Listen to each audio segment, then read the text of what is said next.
specifically Beacon Hill. All right, so first for the South Precinct overall, and for those who don't know, South Precinct goes from the Duwamish all the way out to Lake Washington, and basically from I-90, Interstate 90, down to the southern city limit. So fairly large area. The question that was posed was about stats for burglaries, car prowls, shootings, homicides, and assaults. I'll go over those. We first have it broken down by violent crime and property crime.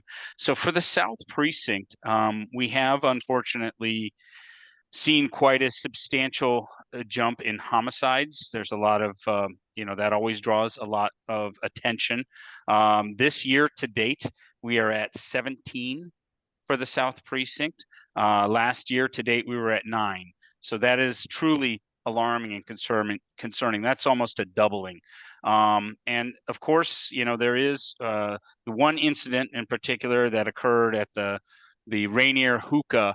There were 3 homicide victims in that one shooting. So that does bump it up a bit, but that's still just an alarming jump in homicides for the South Precinct. For homicides for the area that for your neighborhood, the Beacon Hill neighborhood, this year we're at 2 year to date. Last year at the same time, we were at 1. I will say that those 2 incidents, they both occurred in early to mid fall. They're both domestic violence in nature or motivation. So let me move on to some other areas. You asked about, well, you didn't ask about robberies, but I'll quickly throw that in there because that is obviously a concern for us. In the South Precinct, last year we were at 288. This year we're at 319. So that's an 11% increase.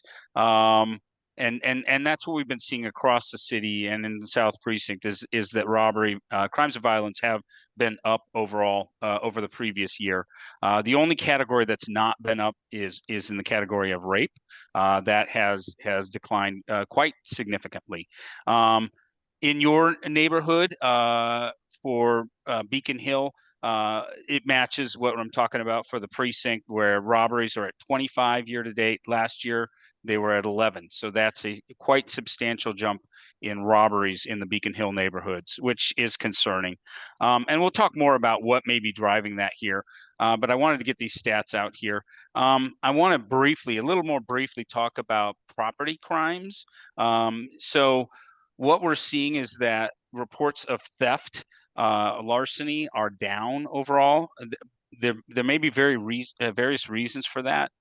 A part of that could be that it's being reported less often, a little bit of reporter fatigue. But there are things that we're doing to try to make it easier to make reports. We're making, for example, a phone system. I don't know if you've used the current reporting system for property crimes, but it's a bit of a struggle and in the questions that it asks. And so we're looking to refine that process and make it easier to make those reports. And so if we do that, I mean, there is a chance that we could see that category bump back up again, because like I talked about, the idea of kind of folks are a little bit fatigued in the process of reporting it. We want to make sure that those reports are being made, though. The area in property crimes that we've seen a significant jump, and this isn't very surprising if you listen to the news, it's in automobile thefts, motor vehicle thefts. Really what's been pushing that has been the Kia and the Hyundai thefts that you probably heard about. That is a real thing. That is rampant is the way I would describe it. And I do know that Mark Sullivan still has many of the steering wheel locks here at the South Precinct, and I'd be glad to hand those out. I would highly encourage, regardless of the type of car that you have, but especially if you have a Kia or a Hyundai, highly recommend you coming in and picking up one of those steering wheel locks. So that's kind of a review of the overall stats for the South Precinct as well as Beacon Hill. Other questions that you had that I want to dive into. I want to give an update on the home invasion robberies. This got a lot of attention back in August, September.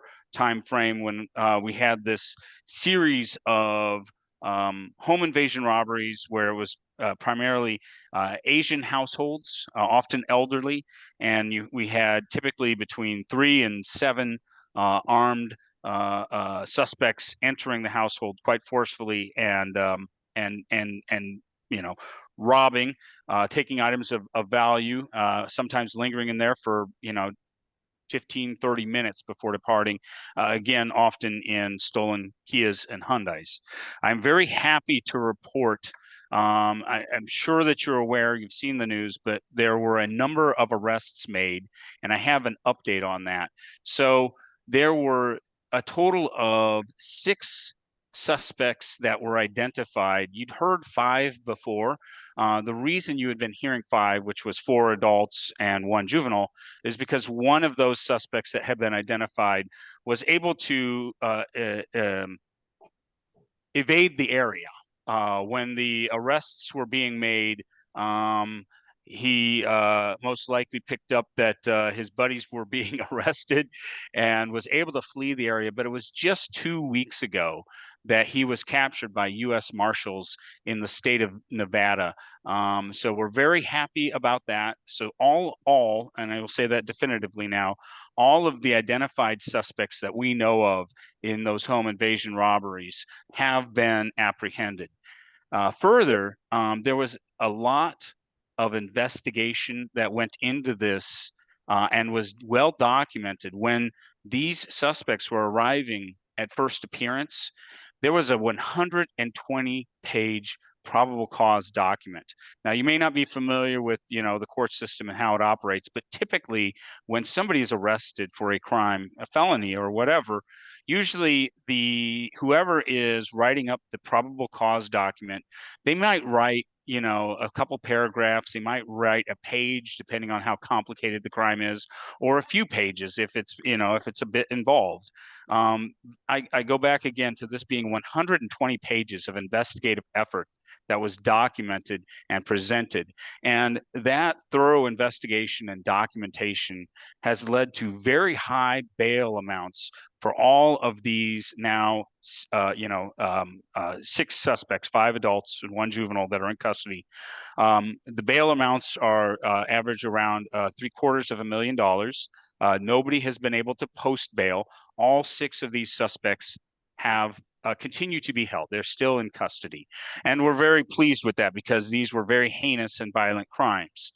I will say, and I will point out, that this shows how effective law enforcement is in keeping communities safe, in that since this occurred, this crew or elements of this crew have not committed, to our knowledge, any other home invasion style burglaries. There have been 2 incidents since their apprehension, 2 incidents of home invasion burglaries. One was an attempted one was one that was affected, and those appear to have no connection to this particular crew. Those appear to not be part of any sort of pattern. They appear to be one-off. Because there's been a lot of interest in it, I might read this briefly. These are the 2 incidents that have occurred, like I said, since these home invasion robbers were captured. One which occurred back on November 15th in the evening hours. Basically, the victims were followed. It is believed that they were followed home from a casino because that's where they had come from. And then when they parked, there was a black Charger that parked across the street.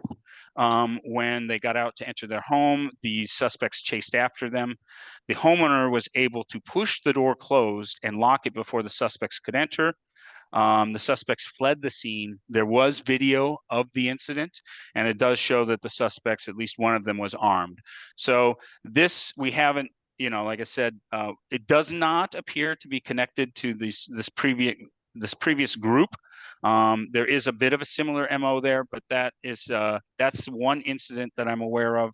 The other incident, which we have a little more information on, occurred on November 26th. And this was around the 3300 block of Wetmore Avenue South. And this is one where the victim and 4 additional guests were in an apartment. and 3 masked suspects armed with handguns entered. The suspects demanded several items, including cell phones and keys to the victim's vehicle. The suspects quickly exited the home and were last seen fleeing the scene in the victim's car.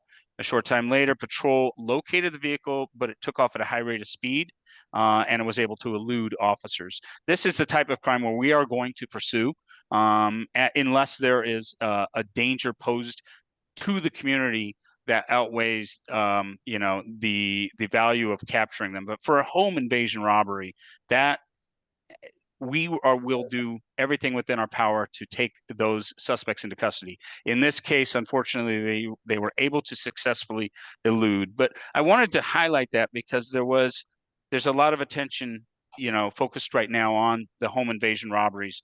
I can say definitively that the group that was targeting the elderly Asian households have been dismantled by their apprehension. And we just have these 2 one-off incidents that have occurred since then.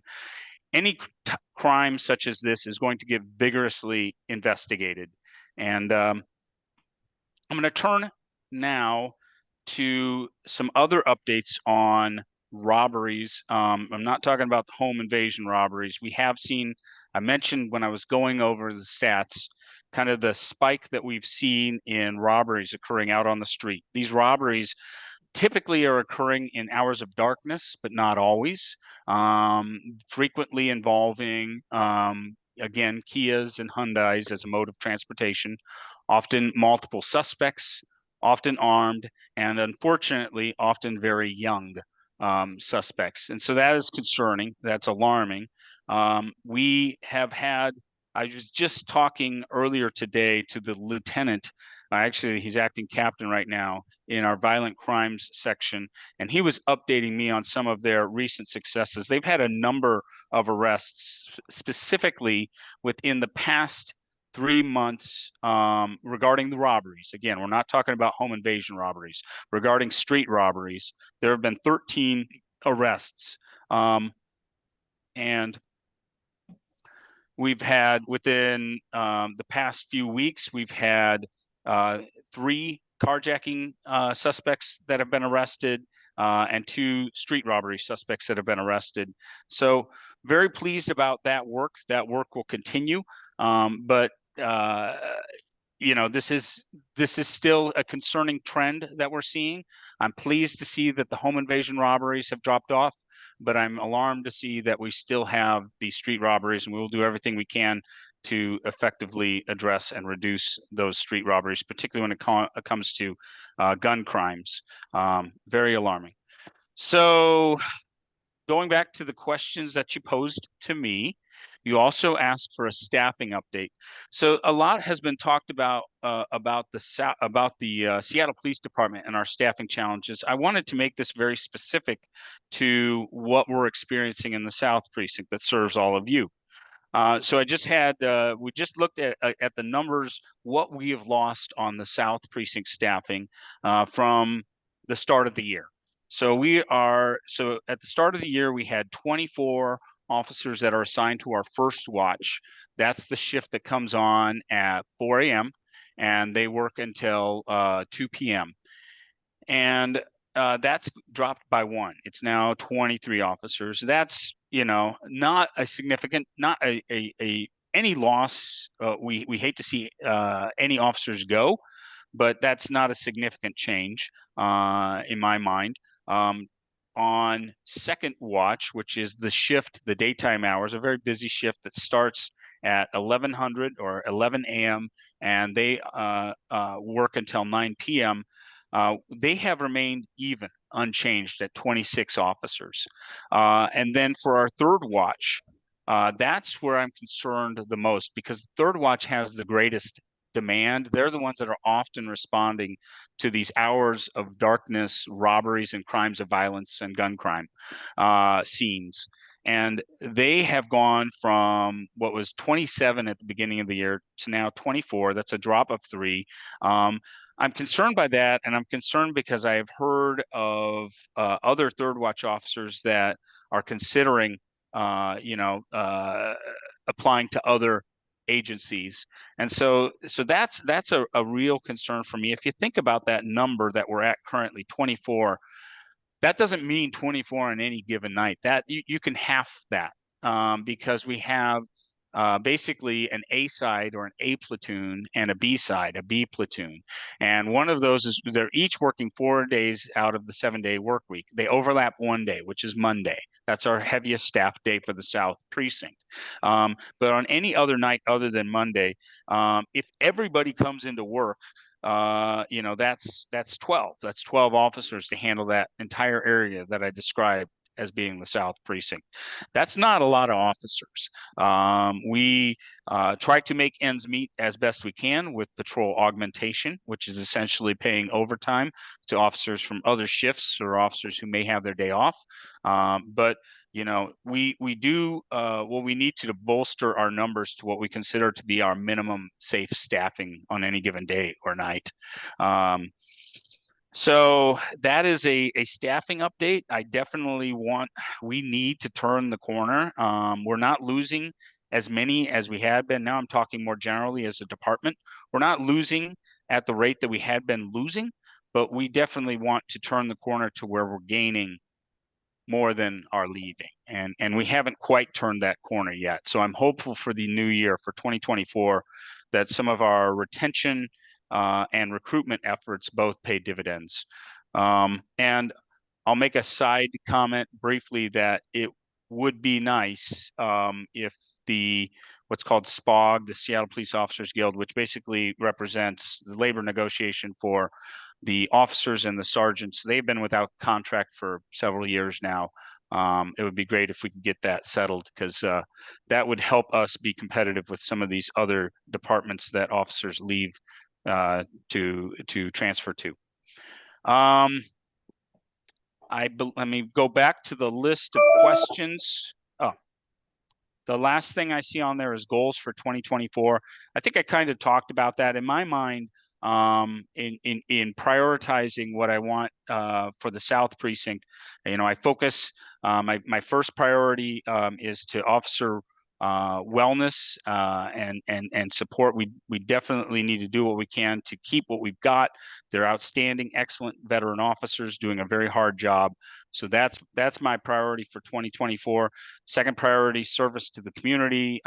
Whenever there's a meeting like this and I can attend it, I do. We are rebooting our precinct advisory council. It's going to be open invitation. It's not invitation only. So you're going to be hearing about that soon. I will be putting that information out to encourage folks to come.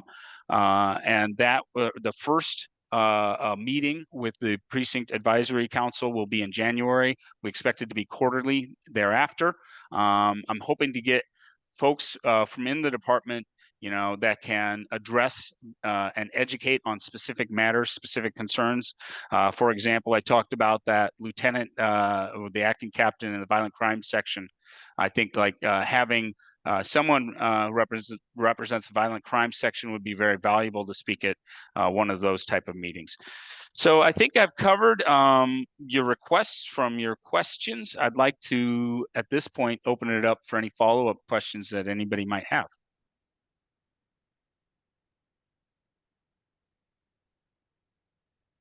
Anybody have any questions?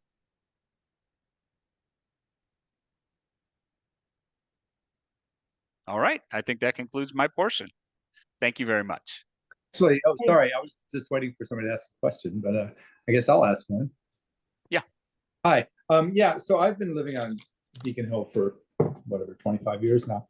Now, and obviously home invasions they're really alarming. It's very scary. But I have been here for quite a while, and I'll be honest, when I first moved in, most of the houses had bars on the windows. We're not strangers to these types of crimes. I don't know about home invasions, if that's a new thing, but we definitely, 25 years ago in this neighborhood, yeah, maybe every other house had bars on the windows, bars on the doors.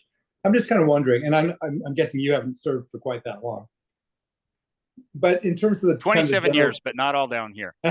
Okay, so, but and you typically don't see that much of that kind of fortress mentality anymore. overall, would you say that there's been kind of a general trend towards less home robberies? Over like, is this something where we're having a spike that's unprecedented, or is this something that is kind of like in the long scheme of things, or the grand scheme of things, it's been kind of maybe leveling off, even dropping? So there's been other times when there's within the past few years where there have been upticks in home invasion robberies, and it usually is a group or a crew, as it was this time, that is doing it. It's a very, when it comes to the level of crime, it's a class A felony. It's a very, very serious crime. And so the upside of that is when they are caught, they are often held and face serious consequence. The charges are still being on these home invasion robbers. There's a lot of charges that go with it. It's not just the home invasion robbery. There's, the gun crimes. There's other various crimes, and so it's still being reviewed for what all charges will ultimately be pursued in court.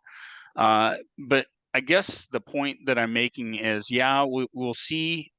This wasn't that, I guess I'd say, that unusual, in that we will see where a crew will start to engage in this type of crime profile, this MO, but then when they're caught, it stops, and that's fortunately what we've seen here. I highlighted the two incidents that have occurred since then, but that's it. I went definitively through, and that's more in line with what would be the norm, I would say, is that, two of these in the South Precinct over a period of a few, well, since I believe it was mid-October. That's not that unusual. That's kind of a norm trend. So I hope that answers your question. You talked about more historically. I can't, again, I was working here 27 years ago, but I wasn't working here in the South Precinct 27 years ago. So I can't speak historically to that. Okay, thanks. Yep. Any other questions for the captain? I would like to ask a question. So you mentioned the numbers, that the number of officers is a little bit down. What is general turnaround? Are these how are the hiring practices happening? So are these just the officers who stayed with the department, or do they include some new people that you hired? So like, I don't know. And I guess to follow this question, I want to know if there are any like alternative ways of policing that are being done in the South Precinct, where it's maybe you're not hiring just the officers, or considering hiring somebody else who would be doing more like social outreach. Yeah, absolutely. So you're right. Within those numbers, there are, some departures as well as some new hires that have been assigned. I wouldn't say that that's a large number. We've had several new hires that have been, three, I believe, since the start of the year, that have been assigned to the South Precinct. And we've had some folks retire. So that's normal. I would say that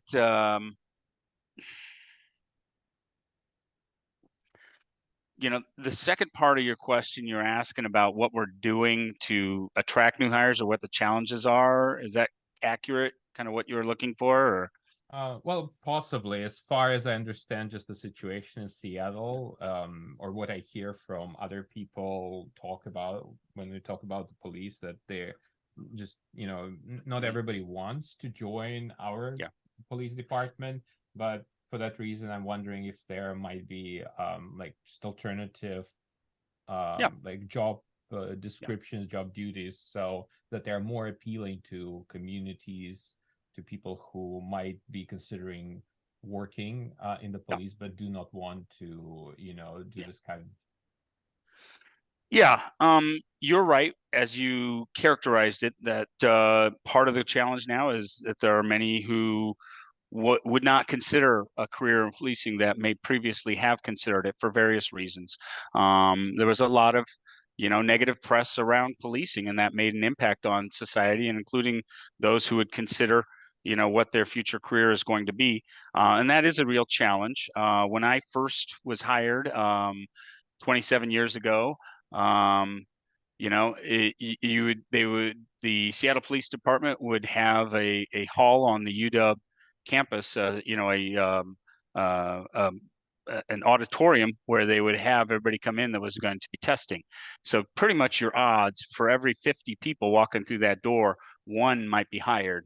And sometimes those odds were even more challenging for those who are applying. Now, that's not the case. The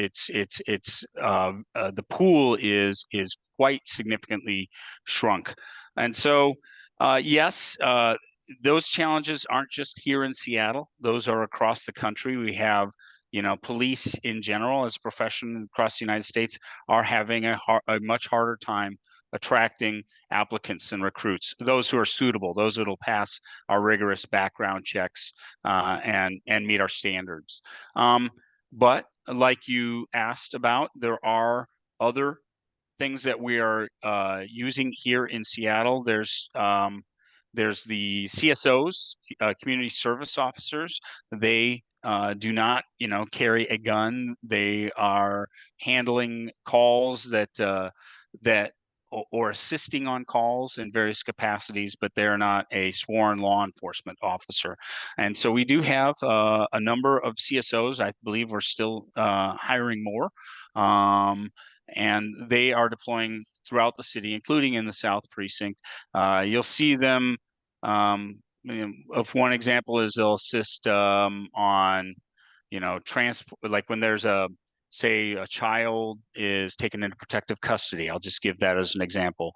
They can assist in that regard. There's many things that they can assist with, but they can really, that also helps our sworn officers because it'll free them up from handling those aspects of a call and allow them to move on to the next high priority call.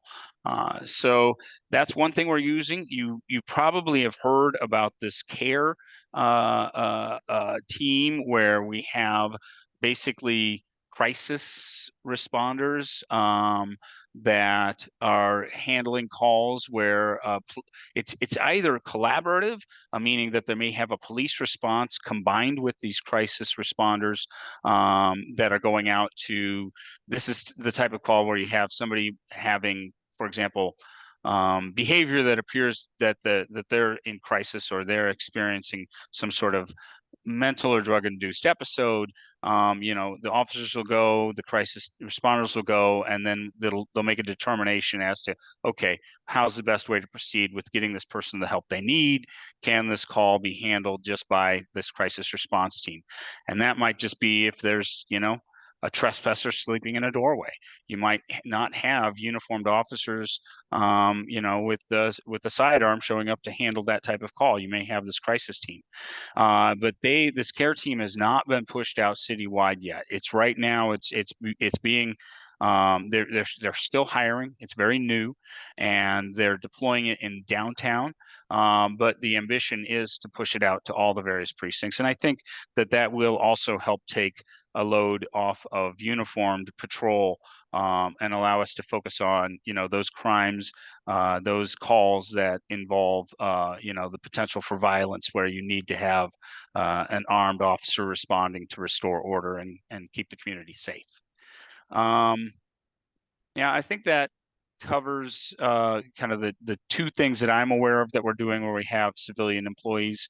And there's also, other things that we do. You may or may not be familiar with Mark Solomon here, but Mark is a crime prevention coordinator. So he's very informed at educating the public of things they can do if you're experiencing a particular problem in a particular neighborhood or community or business location.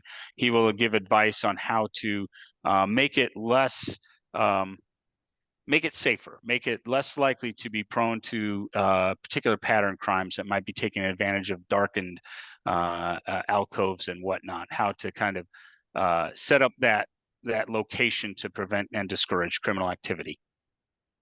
Thank you. Thank you, Yep. Captain. And I see Mark Solomon has his hand up, and we have time for just one more question, comment, and then we're going to move on. Okay, I just wanted to follow up with what the captain said about the steering wheel locks. I do have several hundred. We've done a couple of organized giveaways. I am scheduling one with the Veterans Administration Hospital. They've had some auto thefts out of their, from their campus. So we'll be arranging a steering wheel lock giveaway for staff and clientele for the VA. Also scheduling one for probably the following day, and this is going to be like the 27th and 28th of December, for residents of the Brighton apartments, because again, they've been experiencing auto theft. And right now, officers, when they're coming across auto theft victims, will grab a club, grab a steering wheel lock, and deliver that to that auto theft victim. So that's something that our patrol officers are doing right now, is distributing those steering wheel locks out there. To follow up on what Andrew was talking about regarding, the fortressing that you've seen in some neighborhoods where you have lots of bars on windows and scissor gates, and it just looks uninviting. One of the things that we provide as a service as crime prevention is security assessments for homes and businesses. We can walk around with you, show you where you may have some vulnerabilities, and make recommendations for improvement. Having grown up in the city and having had bars on my bedroom window when I was a kid because of how many times we got broken into, I hate bars. And there are alternatives to those that will increase the home security, but not make it feel like you're living in a prison. So those are some of the advice that we can provide for you. It is a free service. It's already paid for. It doesn't cost you anything. You just have to put up with me coming into your home. That's pretty much it. So I just wanted to throw those things out there. Thank you, Mark. I didn't know about that service. That's great. All right. Thank you, Captain Brown. We appreciate your time and the details, and knowing that the folks that were the home invaders that were breaking into the homes of our Asian elders are now locked up. So thank you for that update. Thank you. All right, we're going to move on to the update on the SeaTac Airport Community Coalition for Justice. Maria, are you available to present on that? Yes.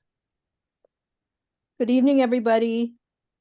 For many of you, you've heard us through time talk Beacon Hill Council working since 2017 on dealing with air and noise pollution in Beacon Hill. So as you know, we have three sources. We've got the roads, because we're bounded by I-90, I-5, Rainier, MLK. And then overhead, we have the aircraft that flies over us. We get like 70% of the landings because we're right on direct pathway to SeaTac landing. So that's quite a bit. And we also have air pollution from the home heating that we have from gas and oil. So the organizing started in Beacon Hill because we are not eligible for mitigation, even though we're under the flight path. And so through these years, we've been advocating and organizing with El Centro de la Raza to be able to change laws, basically. So one of our signature laws was we were able to repeal basically a law that says only mitigation can happen within 1 to 2 miles of the airport, because we're 10 miles up north, as well as Federal Ways 10 miles south. So our strategy has been taking Fix the Harm campaign so that we can, and I want to make sure everybody has signed on, signed to that campaign. In this, we have about 1,400 signatures, both hard copy, and we want to have more. And so the last 4 years, we've been collaborating with not just with El Centro, but with King County International Airport Community Coalition, with 350, Seattle Aviation, And with Quiet Skies Puget Sound, which is a long, long time, they did the Third Runway campaign. They've been around a long time, and they represent the people of the 7 cities around SeaTac. So the good news is that we led the grant writing to be able to get a 3-year grant that is almost $1 million. So each year we get about $286,000. And that money is to be able to hire, yes, Alexi, so exciting, to be able to hire staff so that we can get the organizing for people of color done around the 7 cities. And the way we're going to approach that is we're going to hire a consultant to learn about who are the local community players, because we believe in what is called place-based organizing. We at Beacon Hill and Duwamish cannot be guiding what should be happening on how organizing is done around SeaTac. So, but what we want to do is to be able to bring in 7 folks onto the steering committee so that they get to lead their own organizing. And it's going to be based on our Fix the Harm campaign. The harm is environmental, health, and climate. And so with that, SeaTac Airport has also been saying that now they are actually going to release the increase in service expansion. So that's called SAMP, Sustainable Airport Master Plan. And they're going to be releasing that next year. So we really are beefing up our organizing so that we have more people who are aware and more people who can push back. What we want is for SeaTac Airport to do what's called EIS, Environmental Impact Statement, that includes cumulative impacts, not just what they want to do, which is environmental assessment, that basically says, is there enough significance to be able to proceed through an environmental impact statement? The other thing we want to do is to be able to convert that campaign we have when SeaTac Airport releases it to a no added harm campaign. So the hiring we're going to be doing is for a project manager. We call ourselves STACC, SeaTac Airport Community Coalition for Justice, because our population is mostly people of color. And when we looked at all impacted by the airport, people who live near the airport and on their flight paths, we're looking at over 400,000 people. And a significant number of that are people of color and immigrants and refugees. And a lot of this with the census change, because the displacement that's happening, the rents and housing is cheaper around the airport city. So a lot of people of color are moving over there. So I just want you to know that we have our annual community report back with El Centro on December 16. And it's our first in-person gathering for a long time. So from 10 to 10:30, we're going to do social time, and then 10:30 to 11:30, give you an update. There are 6 areas of victory that we want to share with you.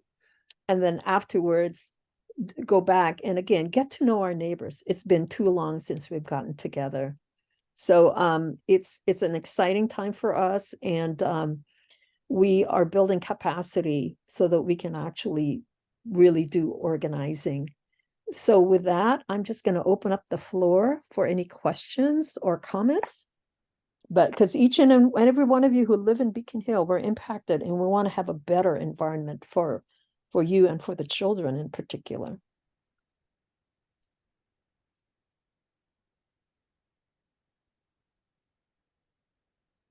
So no questions, no comments? I have a question. The organization that you're talking about that would do the hiring for, I guess, project manager and whatnot, is that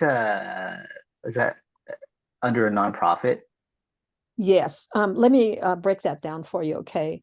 So STACC for Justice is we have a steering committee, and that's the one that's actually going to do the hiring. Our fiscal sponsor is El Centro de la Raza. And so we are posting that job through them. And I've talked with Stella and I said, this is a 2-year grant funded position with a possibility for extension. And so we looked at what would be equivalent in their classification, and the position is going to have benefits during the hiring. So the job is open. It should be coming out of posting. We probably should put it on our website also. And we hope to get someone in place, for that. It's a real important, and just a quick description of the job. It's half nurturing, paying attention to the organizing, because again, we're bringing in 7 organizations from around the airport, and that we want them to guide the strategy. But there's a lot of, as you know, support. So the education materials, for example, are going to come from us, from the Fix the Harm campaign, but they may have local issues that they want to include in it. So, and also the ways they have organized, the way they're connected to their communities, we want to respect that. So if you have some interest, please let us know. Oh, Well- yeah, I was kind of interested in seeing if, because I work at Microsoft, and seeing if it's on the kind of giving kind of navigator, and if you know anything about working at Microsoft, there is a it'll double charitable donations. So I can I was wondering, what the name of it. It was STACC for Justice, and it's under El Centro de la Raza. Is that? Yes. So if you're going to give, say, to El Centro and put in the memo, the description of what Okay. it's for, yeah, that would be fantastic. There's so much happening in the space right now. Like for the very first time, I did a lot of work in Olympia, wherein there's supposed to be a replacement for the new airport siting commission.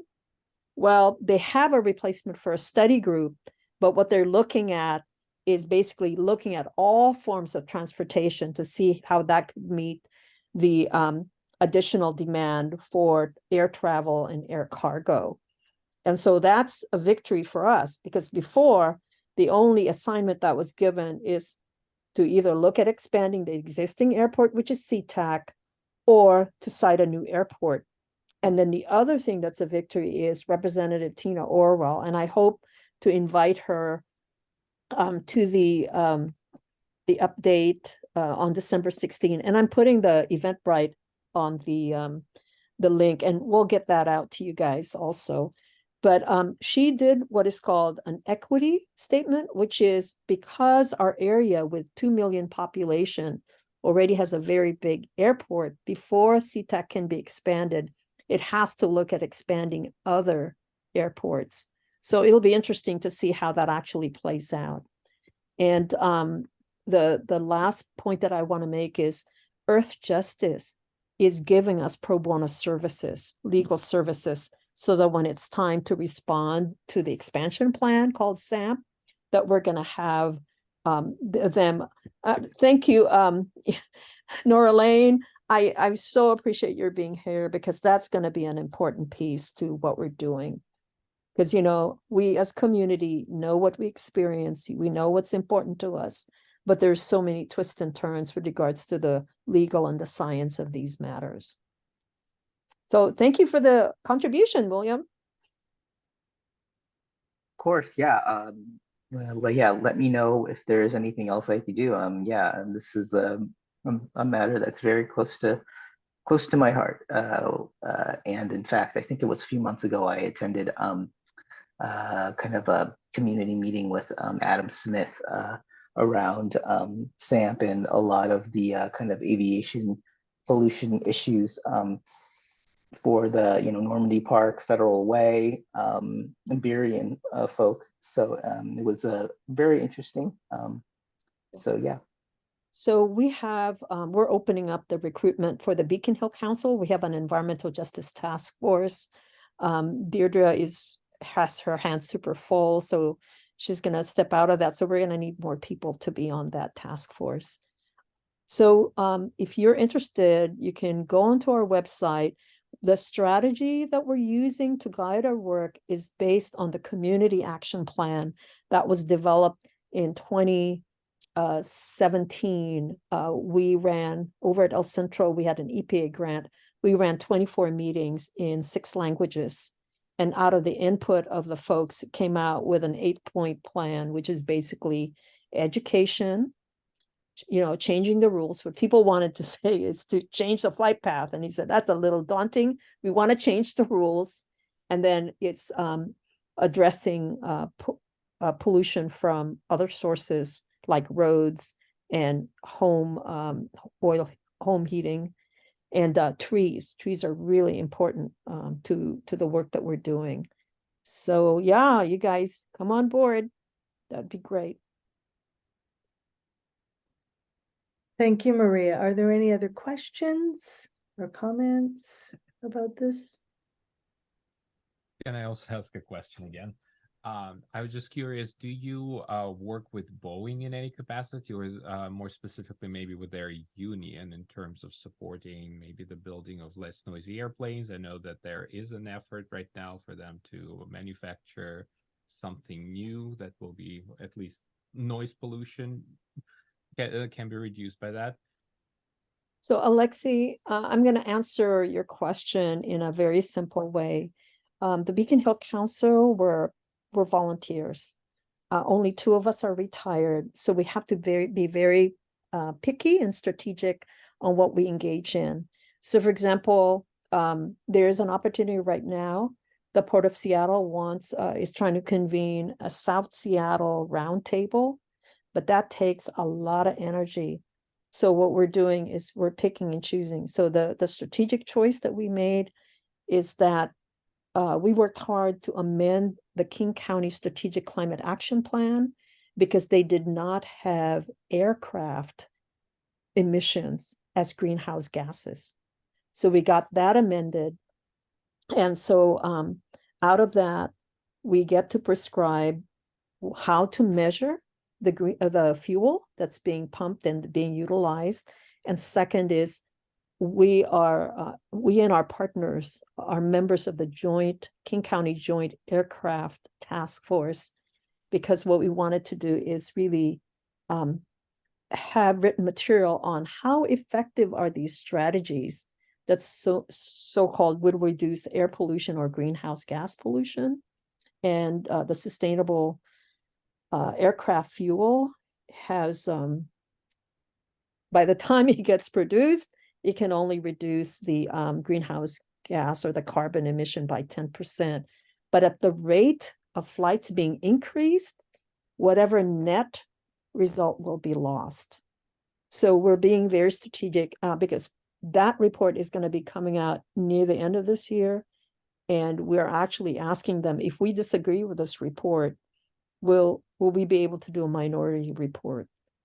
Because what we're challenging King County is to do not just the economic viability of the area, but the health viability, because it's part of their mission, because this is a health issue for many of us. So thank you for asking the question. Thank you. All right, thank you so much, Maria, for that update. We'd like to hear next from Mark Solomon and Kathy Colombo on the renaming the Jefferson Park to the William Bill Wright Golf Complex. And for folks who are new, can you please provide just a brief description on who was Bill Wright? Okay, well, I'll start it off. So Bill Wright was a Franklin High School student, Western Washington student, and he was the first African-American to win a major U.S. Open in golf. His family actually had to petition the city of Seattle in order to play on public golf courses, because at the time, people of color were not on the public golf courses. So the family successfully petitioned. I think Governor Rossellini got involved in it, and basically he opened the doors for African Americans to play on Seattle golf courses. Jefferson was his home course. I believe he and his family were founding members of First State Golf Association, which is started out as an African American Golf Association. Jefferson was Bill's home course. He kept coming back, and while it's been said that, well, Fred Couples played there, he's a more famous guy. Well, Fred played, but he left. Bill stayed. Bill came back, and he mentored youngsters. He basically shared the love of golf with the next generation. So the effort, which was actually started by another board member, Myra, about recognizing Bill Wright and the work that he did and what he meant to this community.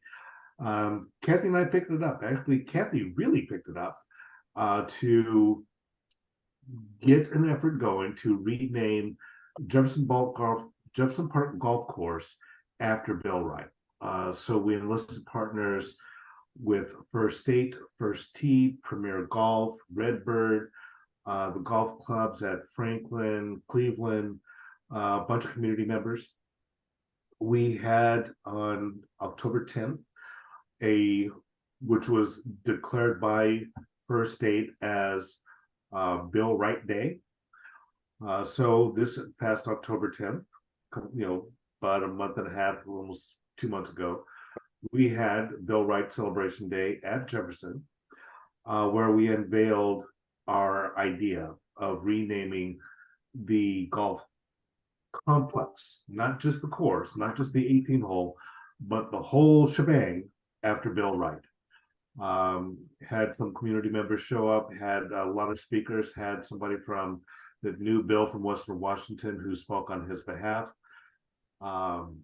We got names of folks who want to participate in this effort. We've heard nothing. We've heard no opposition to this idea.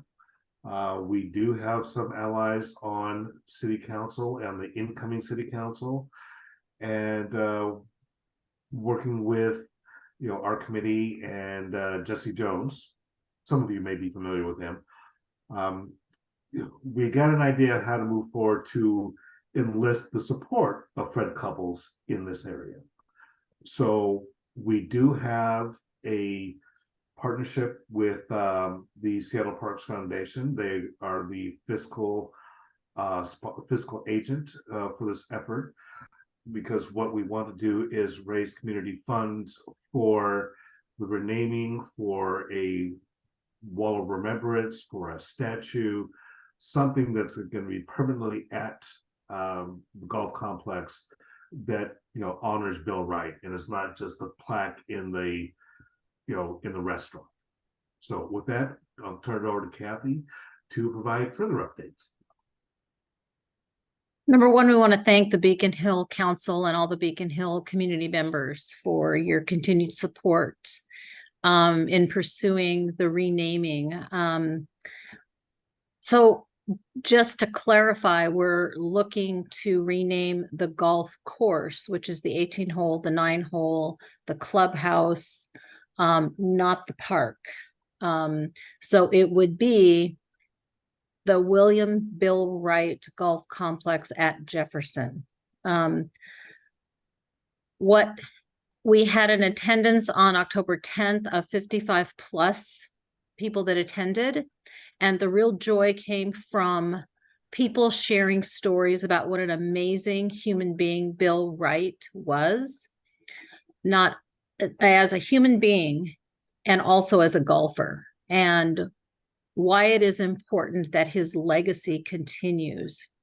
It seems silly, and I'll speak as a white person, that we honor people that are no longer with us, especially, white people, but not someone who had his heart and soul in the community as Bill Wright did. Western Washington University, the athletic director who just retired and knew Bill for 30 years, spoke on October 10th, Stephen Card, And they have an annual golf tournament to honor him, which really puts us, South Seattle, to shame. That here was Bill graduating from Franklin. His family worked hard to establish equity in golfing, and mentoring of young people. And Western Washington carries on his name and traditions, and we do not. So we are very passionate and very, we keep gathering. It's kind of like, the more people talk about this, the more people start coming on board and realizing the impact that this individual had. And they want to support this movement. And it really has become a movement. So we thank Beacon Hill Council and the Beacon Hill community members, and more people just coming on board. African American Museum is on board now. The 5 Iron on Capitol Hill is on board. So I'll just leave it open for any questions. I'll also say that there is a link on the Beacon Hill Council webpage for the renaming effort. Clicking that will take you to the page that we have with the Parks Foundation. So in the spirit of giving, if you want to make a donation to the William Bill Wright Golf Complex renaming and recognition effort, we will take your check.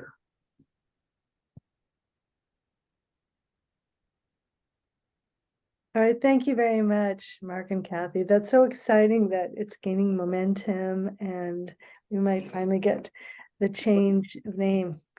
Any other comments or questions before we move on?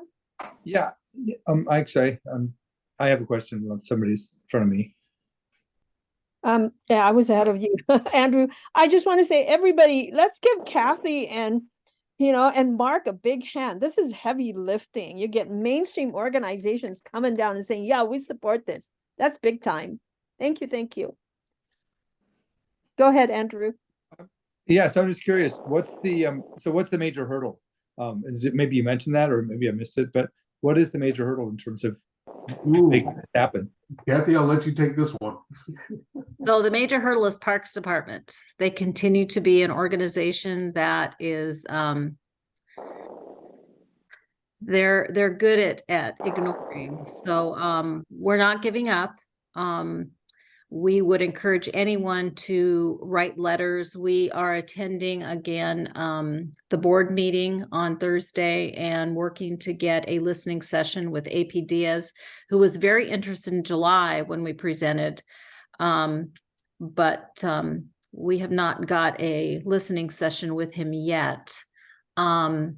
But we will. We are determined. We are going to be patiently persistent, and this is going to happen in my lifetime. And as you can see, I'm not young, but it is going to happen. Our young people, especially with the way things are going in our society, we need to raise up those people that have come before us and honor them and to educate the community. So yeah, and I would say the one of the next steps, next strategy, and this is something that Jesse had said, is who do we annoy to the point where they give in?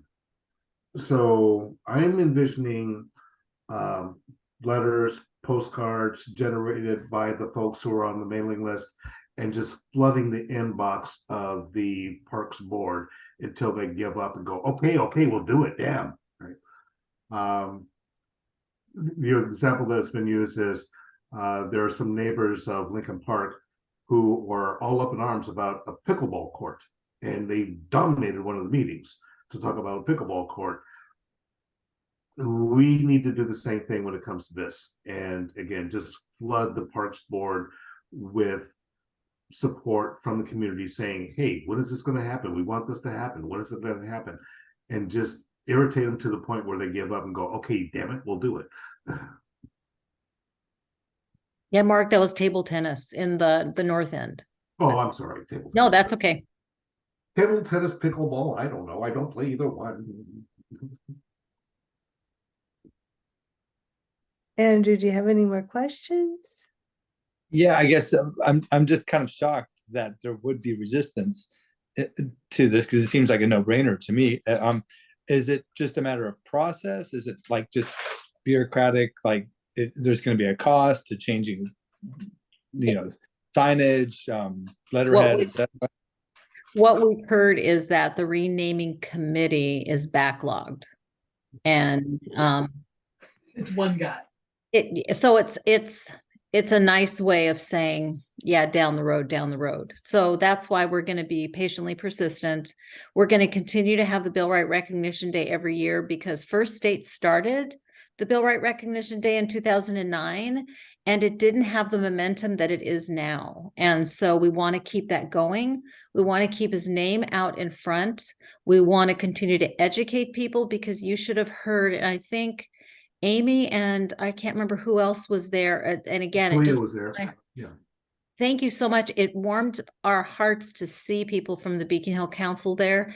The stories of people who knew him and spoke about not only him as a golfer, but also him as an activist, as a human being that cared about the community, was heard loud and strong. And everybody was like, yes, we're on board. We need to do this. So we now have a mailing list of about 35 to 40 people who want to be involved and are going to be actively involved in pressuring the city, as Bill Wright's parents did. They had to petition Rossellini to petition Parks way back in the 50s to have this happen. And if we have to do that, we'll get to Ensley or the next governor to also pressure Parks Department. It still is, and I'm going to say this because I know Parks Department really well, a very racist, white male dominated organization.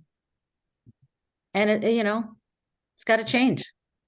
Yeah, and they move at the speed of smell. Yeah, some of us are worthless. I appreciate your efforts, really do. I'm hopeful it'll happen. Yeah, and as I said, we do have, we will have allies. Well, we have some allies on the current city council. We will definitely have allies on the incoming city council to push this forward. Alexi has his hand up. Sorry, I'm very curious.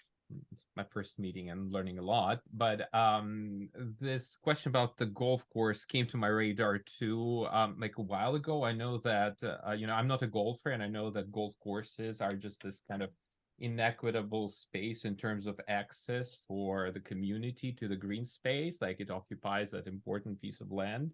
Like, is there any effort attached to that, or maybe any other effort to kind of decolonize that space and include more programming that won't be centered just solely around golf, so that people can use it more as a park, again considering that we do not have that much space around here? So I can speak to Cheesty Green Space because I'm also a forest steward, and I'm pretty active with trying to maintain the green space. The green space is 28 acres, and the golf course is one section of that. And there are many organizations that are providing equity. Being a high school teacher, I was secondary teacher as well. So First Tee, First State are reaching out and continue to reach out to the local schools and YMCA to encourage all students, because golf just isn't a sport, but it's about building discipline and leadership and camaraderie. So they have been reaching out or continuing to reach out to get more children and more people of color onto the course to appreciate, as you say, when you're on the golf course, the green space is all around.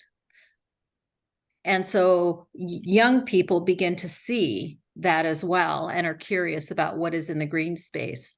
But in the way of taking away, and I'm not a golfer, but I believe that in renaming this piece of land, we're returning at least to people who made a difference in the community.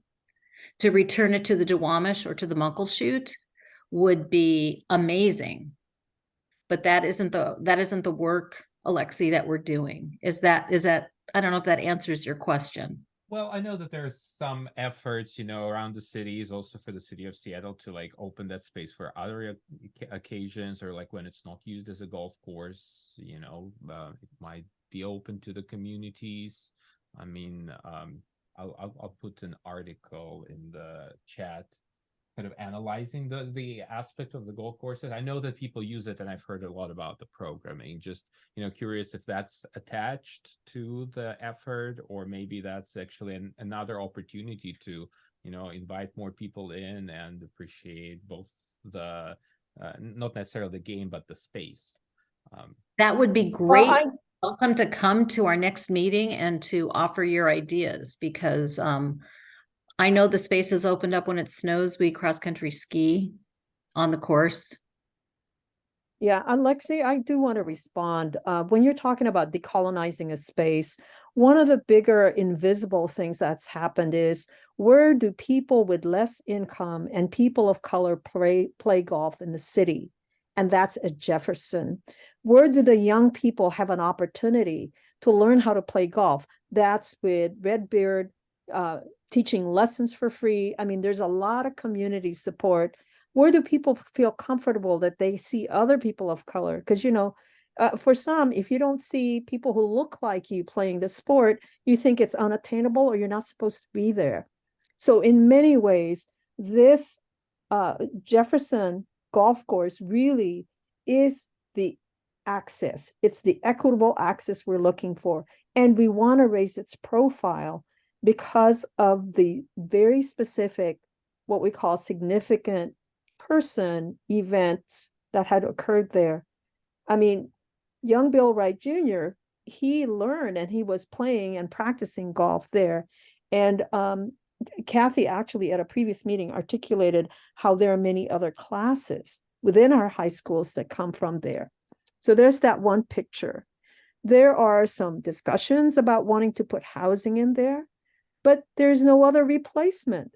We also have internal discussions about trees, because that's critical. So I have not kept up, but at some point, some of the trees had illnesses. And so there was question about how do we maintain and keep this. But my sense is I love persistent patience, and the council is going to be a wild card. And Tanya Wu is running for the citywide. She's here with us, so she's listening to this discussion. So I think I want everybody to realize the equity value of Jefferson Community Golf Course to begin with, and not feel like, oh, we're decolonizing the space because it's the those who can afford to play elsewhere who come play at our place. No, that's not always true. So thank you for listening. And Alexi, really, I wasn't making light of your comments, but please feel free to come and to share with our committee. I think, again, in this process, more and more ideas spark other ideas to continue working together. And I think there's that learning that takes place both ways. So thank you. I appreciate it. Thank you, Kathy. Thank you, Maria. Yes, I was just thinking about the multi-use and kind of expanding the use, and it's great to hear that high schoolers are doing that. And yeah, the naming is reflecting the change already. So hopefully we take it further and make it more welcoming for people. Maybe. I love Yeah, that. one of the uses that it actually has done is the golf course. The fence line used to be closer to the road. And by just moving it back, actually provided more access for, the people taking the buses and wanting to walk around. So there's been adjustment through time on how we can serve our community better. The other piece I want to address is, Andrew, when you were talking about the potential cost. I was a King County diversity manager when we transitioned from from King County to honor Dr. Martin Luther King. And the way that transition was done is significant signage, definitely that was done, but it was through time that stationaries, materials, and so on was done. So utilize using up the old supplies and so on. So there are ways to do this, and as anything, it's the will of the people, let it surface up. Thanks, everyone. I appreciate your time and your efforts. I don't golf at all, but I really enjoy walking around the Jefferson Golf Course because I see so many families and so many friends gathering, and it creates community there. So I think it's a wonderful thing to have in our community.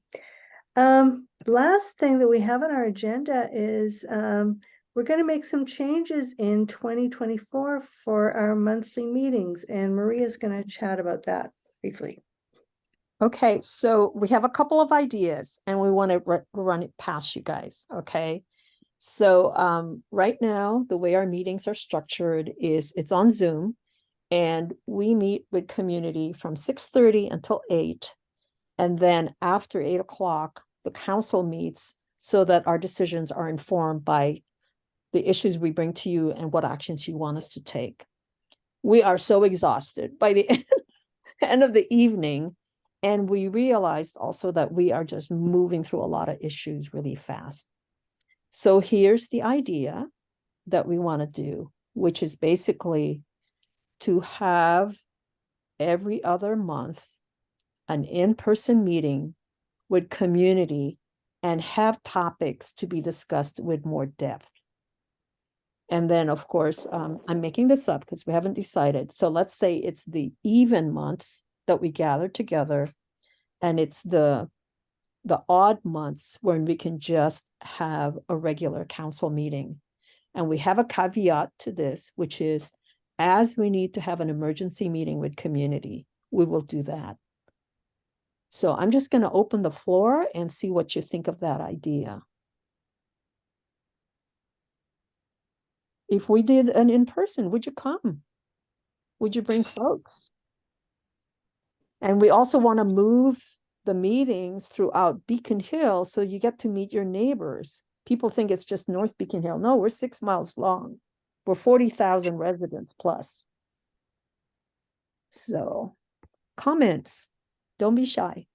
Maria, I'm going to ask a quick question. Maria, we're going to make this hybrid though, right?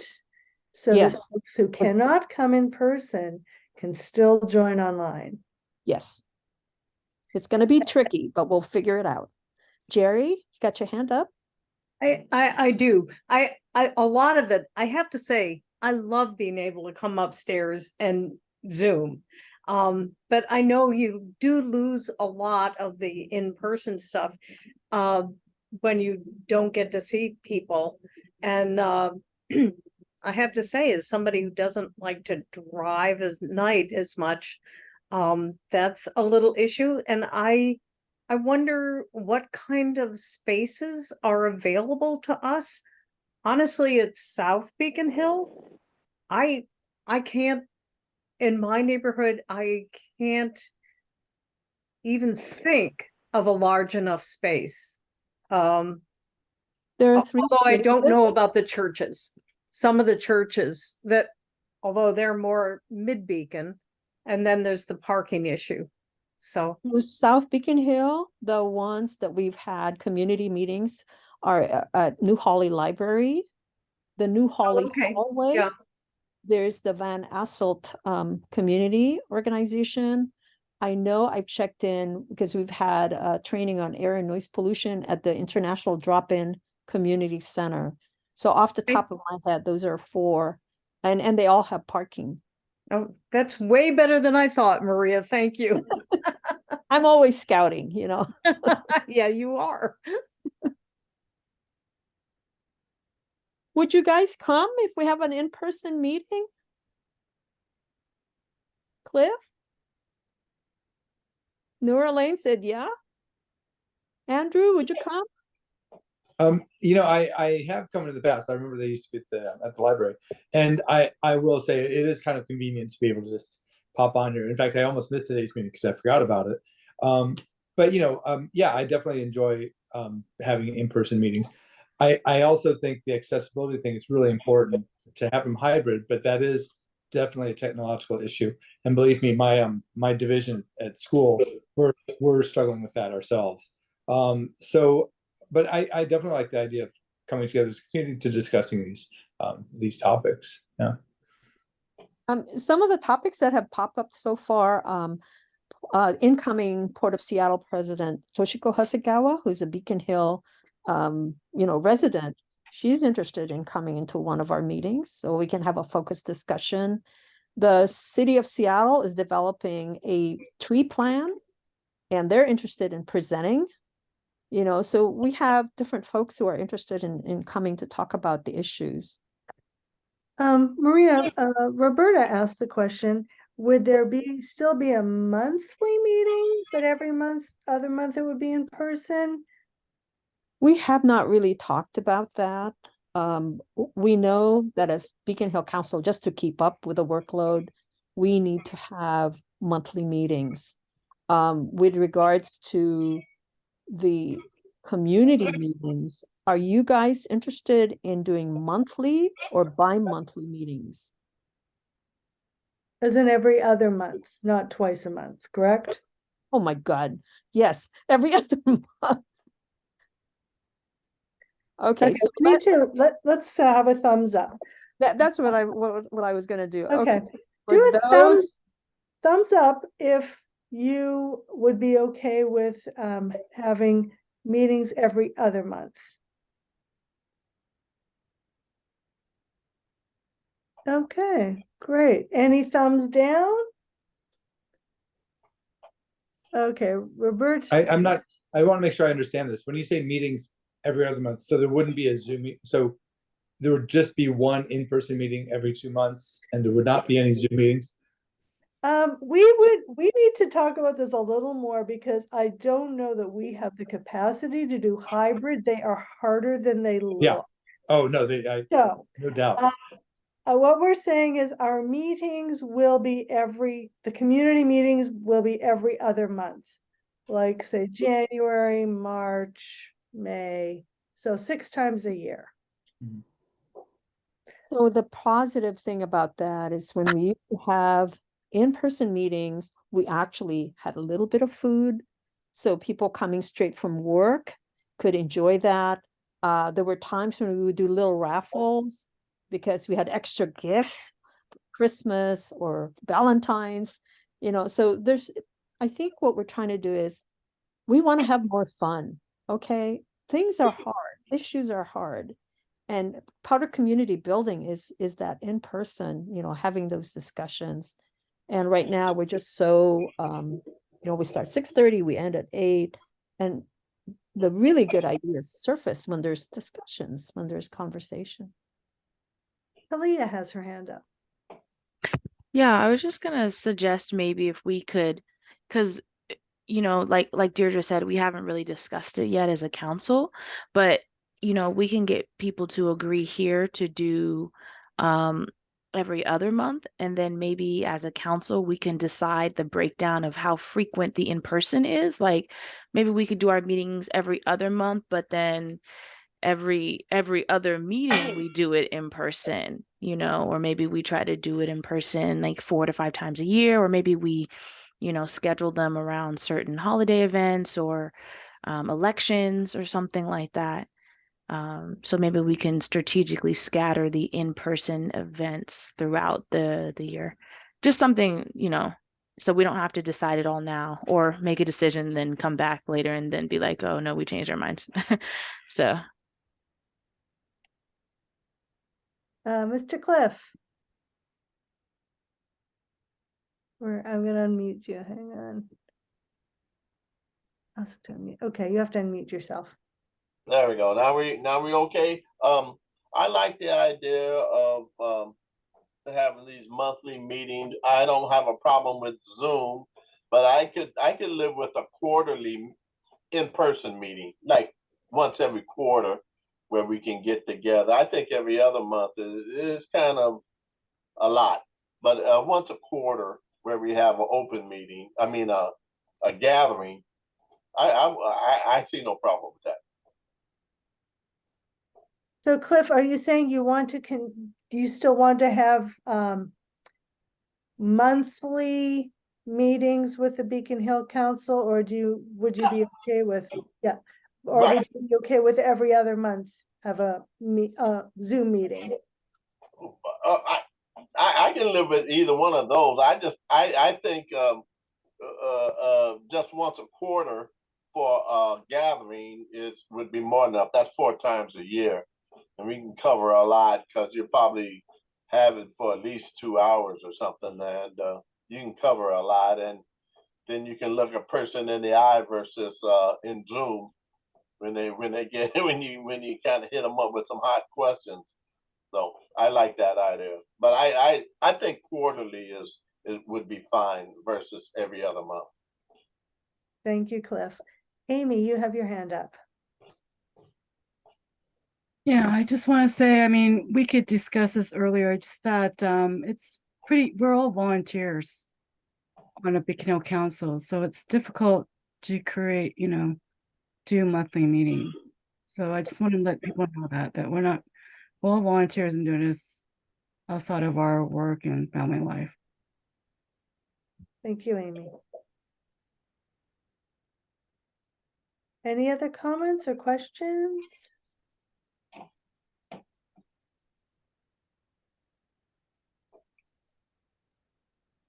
So we're going to put our heads together and figure out what might work. The other thing is we have a little bit of money and we've never really fundraised. So I think to have good hybrid, we really need good technical support to get that done. There are certain technology that we don't have. So we need to look at that, and it's tricky to facilitate hybrid. So we visually need to be able, people attending the room need to be able to see who's coming on online and back and forth. So we'll do our best. Okay, so hang in with us. And our goal really is we want to have a diversity in age and participation, because we realize that we got to go back out to the community. We got to get back connected to family issues and so forth, so that hopefully having people gather together will be helpful. And of course, always asking, what is it that's important to community? Okay, Deirdre, back to you. All right, well, it's, I think, time for our meeting to adjourn. Does anybody have any last minute things they want to share about upcoming community events? Anything going on? I know Betty Jean isn't here, but if you're on Facebook, please follow Beacon Hill Arts or Beacon Arts, Beacon Hill Arts. Beacon Arts. Beacon Arts. They are promoting like pop-up markets and all kinds of fun things over the holidays. So please check them out. And Kalia? I don't have an announcement, but I do have a question about the Christmas tree market at El Centro. I don't wonder if has anyone been there, or what hours? Because I've been meaning to go pick up like just a little tiny tree for my house. I don't know if they have those. Yeah, they do. Great prices. And I don't have the hours, but it's on the website. Okay. On great. Saturdays and Sundays, they really accommodate folks. Okay. They're long hours. I think they're also selling Christmas tamales. Oh, really? Oh, there's if you're on two social reasons to media- go. On social media, follow El Centro, because they'll let you know about important things like the Christmas tamale. Okay. Awesome. So the Christmas tamale, it's part of their, they have a business development program. So when you see in the plaza, those vendors, it's probably going to come from that track. Very cool. All right, well, we will let our meeting adjourn then. Thank you everyone for joining. Have a Merry Christmas.